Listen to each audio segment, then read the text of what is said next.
आमच्यावरील मळभ दूर सारणे दैनिक प्रतिबिंब 11 ऑगस्ट देवा. जी परिस्थिती आम्ही बदलू शकत नाही ती स्वीकारण्यास मनाची प्रसन्नता आम्हाला दे. जी परिस्थिती आम्ही बदलू शकतो ती बदलण्याचे धैर्य आम्हाला लाभू दे आणि अशा परिस्थितीतला भेद जाण्याचे ज्ञान आम्हाला दे देवा. आमची नव्हे तुझी इच्छा पूर्ण होवो. आमच्यावरील मळभ दूर सारणे. नैतिकतेचा आढावा म्हणजे आतापर्यंतच्या आयुष्यात आमचे झालेले नुकसान आणि ख्या सापेक्षतेतून त्यांच्याकडे बघण्याचे आमचे प्रामाणिक श्रम यांची अविचलित परीक्षा आहे. यामुळे आमच्या आत्म्यावरील मळभ दूर सारले जाण्याचा परिणाम साध्य होतो.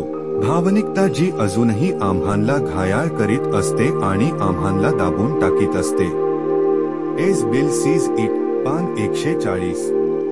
8व्या पायरीची यादी मला खुन्नशीच्या भोव्यांमध्ये फरफटत नेत असे. मद्यमुक्ततेची 4 वर्षे उलटून गेल्यानंतरही मी नकारात्मकतेमुळे शिबिगाळ युक्त वाढत्या संबंधात जखडला गेलो होतो. ह्या पायरीचे शब्द जेव्हा माझ्या मस्तकातून निघून माझ्या हृदयात उतरले तेव्हा भीती आणि गर्व यांच्यामधले वादविवाद कमी झाले. बऱ्याच वर्षानंतर मी माझ्या रंगाची पेटी उघडली व माझा खरा छंद बाहेर काढला. कुंचल्याद्वारे लाल, काळा, पिवळ्या रंगाने कॅनव्हासवर काढलेले चित्र माझ्या भावनिक स्फोटचा जणू आविष्कार होता.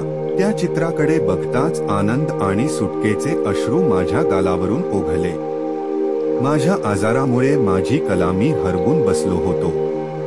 माझ्या दोषांमुळे मला होणाऱ्या यातना ह्या गोष्टीचाच उपयोग करून तो देव माझे चारित्र्य पवित्र करून मला बंधमुक्त करीत असतो.